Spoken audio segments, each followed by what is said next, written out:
My family called my boyfriend trash in French for 3 hours. Then he stood up and gave a toast in their native tongue. I watched the corner of my tante Celine's mouth twitch into that familiar, venomous little smile as she swirled her Pinot Noir. She looked over the rim of her crystal glass, her eyes scanning Mark's off-the-rack navy blazer with the precision of a sniper looking for a gap in the armor. Mark was sitting next to me, cutting his steak with steady hands, completely oblivious, or so I thought, to the fact that the 7 people surrounding him were dissecting his existence like a biology frog.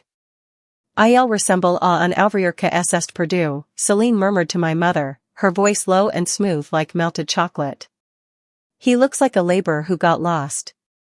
My mother, a woman who cared more about the thread count of her napkins than the happiness of her children, stifled a giggle behind her hand. "Ne sois pas méchante, Celine. Peut-être tu as le luxe costume." Don't be mean, Celine. Maybe he rented the suit. I felt the heat rising in my neck, a thick, suffocating pressure that started at my collarbone and clawed its way up to my ears. I dropped my fork.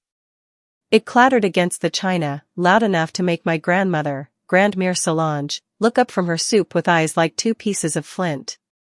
"Everything okay, Chloe?" my mother asked in English, her voice suddenly dripping with synthetic sweetness. She reached out and patted my hand. "You look flushed, darling." "I'm fine," I lied, my voice tight. I looked at Mark. He was chewing slowly, looking around the table with a pleasant, open expression. He caught my eye and winked. A simple, reassuring wink. He didn't know. He couldn't know. Mark was a mechanic from Ohio. He fixed vintage motorcycles. He liked beer, baseball, and history documentaries. When I told him my family was very French and very intense, he had just laughed and said he could handle a few snobs.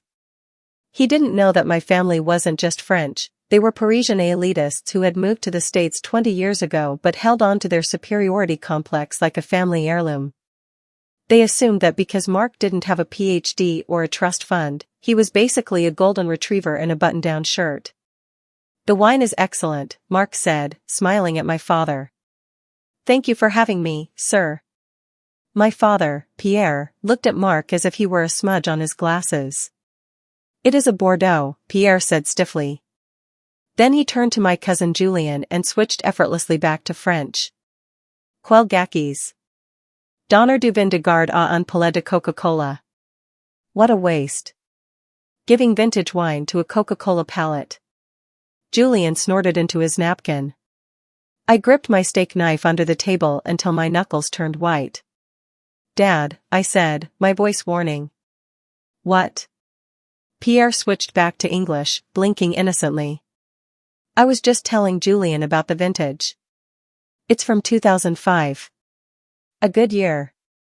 They were doing it right in front of him. They were mocking him to his face, hiding behind a language barrier they assumed was impenetrable. It was their favorite parlor game. They had done it to my college boyfriend. They had done it to my best friend. They treated English like a utility language for ordering servants around, but French? French was for the real conversation. French was the weapon. "So, Mark," Tante Celine purred, leaning forward, her diamond necklace catching the candlelight. "Chloe tells us you fix cars? For a living?" "Motorcycles, mostly," Mark said, wiping his mouth. "I restore vintage bikes. Indians, Triumphs. It's detailed work." "Fascinating," Celine said. Then she turned to Grandmère Solange. "Il a les mains sales. Regarde ses ongles. On any put jamais vraiment laver la grace. He has dirty hands. Look at his fingernails. You can never really wash off the grease." Solange, who looked like she had been mummified in Chanel, nodded slowly. "C'est dégoûtant. Chloe est désespérée. It's disgusting. Chloe is desperate." I felt tears pricking the corners of my eyes. Not sad tears. Angry tears. The kind that burn like acid. I wanted to flip the table. I wanted to scream. But I was frozen, paralyzed by 25 years of their conditioning. In this house, you didn't make scenes. You didn't yell. You smiled, you ate your 7 courses, and you let them tear you apart piece by piece. Mark reached under the table and squeezed my knee. His hand was warm and solid. He was so good, so kind, and they were treating him like livestock. Is something funny? Mark asked, looking around the table. He wasn't aggressive, just curious. He had noticed the snickering. Oh, no, no, Julian laughed, waving a hand. Just a family inside joke. About politics. Boring stuff. Ah, Mark nodded. I see. He took a sip of water. The dinner was only on the 2nd course. We had 3 hours left. If you have made it this far and want to see more videos like this, then kindly subscribe and turn on notifications so you may never miss another story like this. The 3rd course was a scallop risotto. It smelled divine, but to me, it tasted like ash. The atmosphere in the room was heavy, thick with the scent of expensive perfume and unspoken malice. As the wine flowed, their filters, which were already non-existent, disintegrated completely. They got comfortable. They stopped whispering. They started speaking at full volume, laughing openly, assuming Mark's blank smile meant he was happily oblivious. Regard comment il tient sa fourchette, my mother observed, cutting into a scallop. Come on de caverns avec un bâton. Look at how he holds his fork. Like a caveman with a stick. C'est poetry génétique, my father replied, swirling his glass. Les Américains n'ont pas d'histoire. Pas de raffinement. Ils sont just bruyants. Maybe it's genetic. Americans have no history. No refinement. They are just loud. Mark paused. He looked at his fork. He adjusted his grip slightly, matching the European style perfectly. My mother didn't notice. She was too busy preening. Mark, Grandmere Solange croaked, her voice like dry leaves dragging on pavement. She spoke in English, her accent heavy and deliberate. Tell us about your family. Are they professionals? My dad was a teacher, Mark said politely. My mom was a translator. She passed away a few years ago. A translator? Solange raised a painted eyebrow. Of what? Spanish? Instructions for appliances? The table erupted in polite, tinkling laughter. Mainly literature, Mark said, his voice even. Poetry. Literature, Solange scoffed, switching back to French instantly. Probablement de bandes dessinées. Sa mère était charmante un secrétaire que ss don un titre. Probably comic books. His mother was surely a secretary who gave herself a title. My heart hammered against my ribs. That was it. That was the line. You don't talk about his dead mother. Grandmere, I snapped, my voice cracking. Stop it. Stop what, Sherry? She looked at me with wide, innocent eyes. I am just making conversation. Why are you so sensitive? Is it because you know he is not good enough? Elle sait tu la toucher le fond, Julian sneered, taking a bite of bread. Elle sort avec le mécanicien parce qu'aucun de notre monde n'est d'elle. Elle est trop difficile. She knows she hit rock bottom. She's dating the mechanic because no man from our world wants her. She's too difficult. I stood up. My chair scraped loudly against the parquet floor. We're leaving. Sit down, Chloe, my father commanded, his voice slapping across the room like a whip. Do not embarrass us. We haven't had dessert. I don't care about dessert. I shouted, my hands shaking. I care about respect. Mark stood up too. He put a hand on my shoulder. Gentle. Firm. It's okay, Chloe. Sit down. Mark, no, I whispered, looking at him. You don't understand what they're saying. He looked at me. His eyes, usually a warm hazel, were dark. Hard. There was a sharpness in them I had never seen before. "I think I get the gist," he said calmly. "Sit. Please. For me."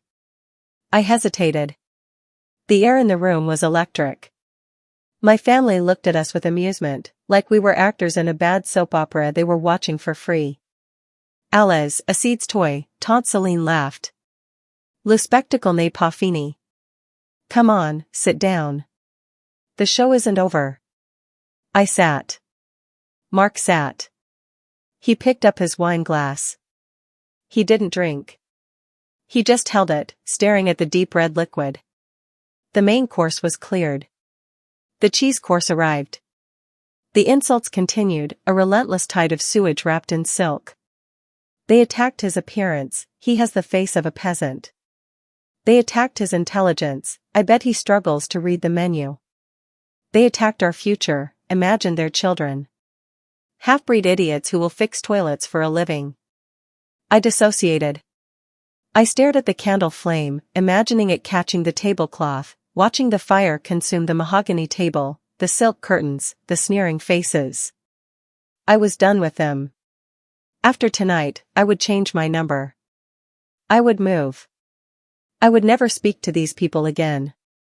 Finally, the dessert arrived. Crème brûlée. My father's favorite. The maid placed the ramekins down. The spoons clinked. Mark cleared his throat. He picked up his spoon, then set it down.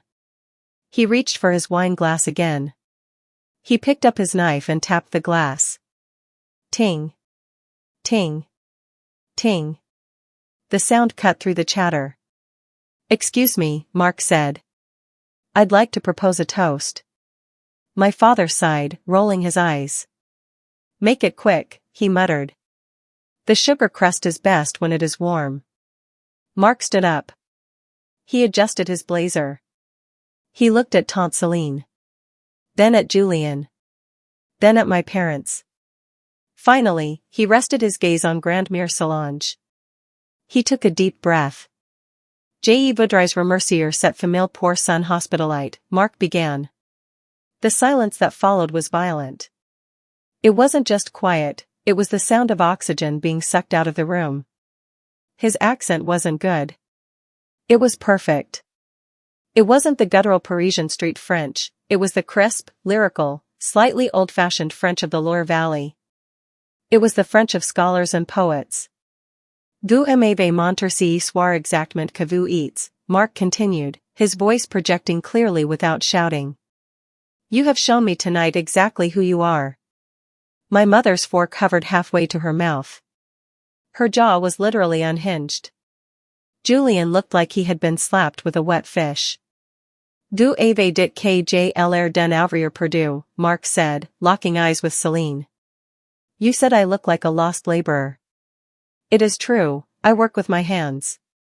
But my hands create things. Yours do nothing but hold wine glasses and stir trouble." Celine gasped, her hand flying to her throat. He turned to my father.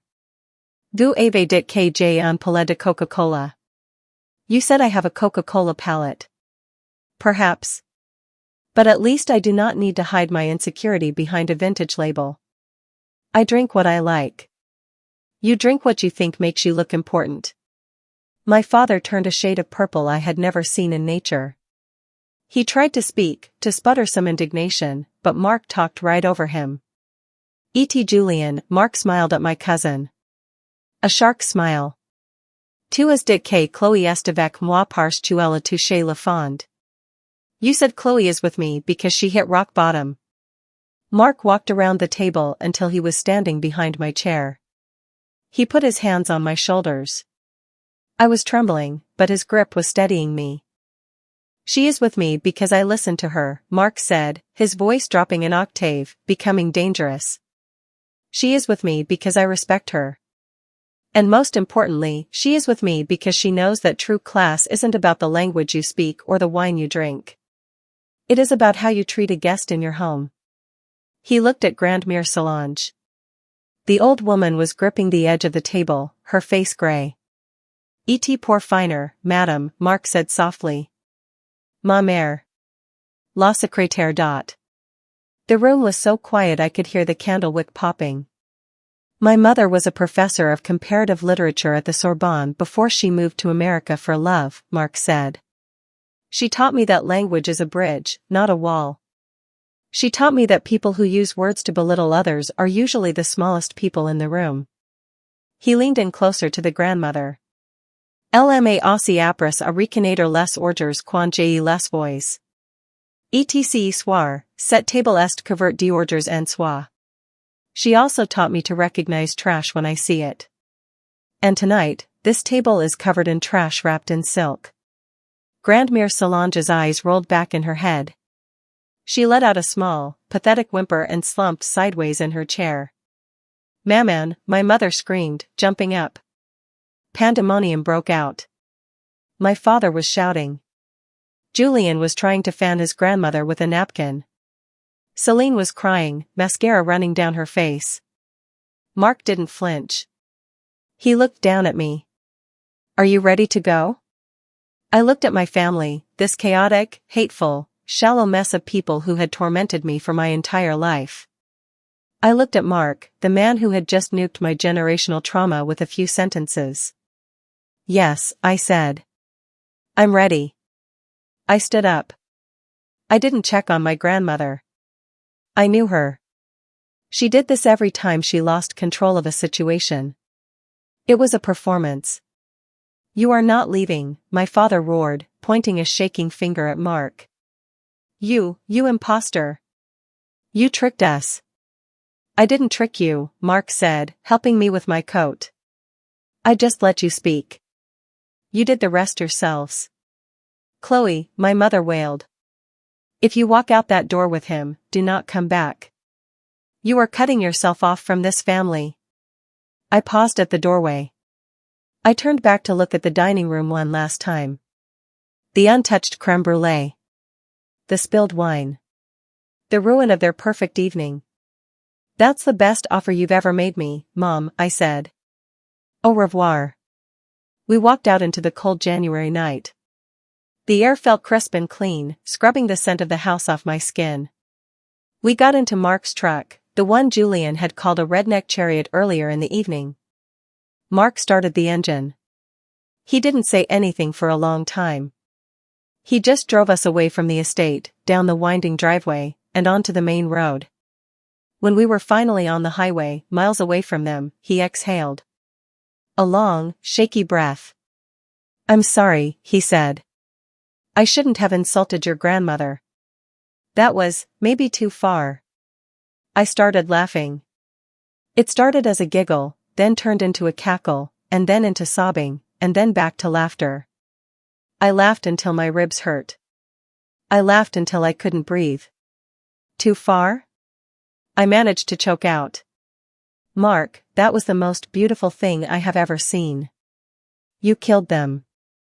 You verbally murdered them. He cracked a smile. I spent 2 years living in Lyon when I was 20, he admitted. Restoring old Peugeots and hanging out in jazz bars. My French is a little rusty, but I figured it was good enough. Rusty? I wiped my eyes. You sounded like a diplomat. Why didn't you tell me? I wanted to surprise you, he said, reaching over to take my hand. I was going to wait for your birthday. Order for us at a fancy restaurant or something. But, well, tonight seemed like a better time. You understood everything? I asked. From the beginning? Everything, he nodded grimly. From the shoes to the caveman comments. I almost lost it when they started talking about our kids. But I knew if I snapped too early, they'd just deny it. I had to let them dig the whole grave. I looked at him with a feeling I can only describe as awe. He hadn't just defended himself. He had endured 3 hours of abuse just to make sure his counterattack would be absolute and undeniable. He had burned the bridge so thoroughly that I could never be tempted to cross it again. My phone started blowing up. Texts from my mom.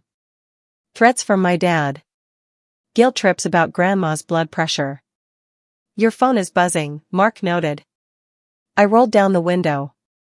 Ideally, I would have thrown the phone out, but I needed the GPS. Instead, I blocked the numbers. Mom. Dad. Celine. Julian. One by one. Not anymore, I said. We stopped at a diner an hour later. We ordered pancakes and coffee at 11 p.m. It was cheap, greasy, and served by a waitress who called us honey. This, Mark said, taking a bite of a pancake, is way better than that risotto. Mark? I asked. Yeah?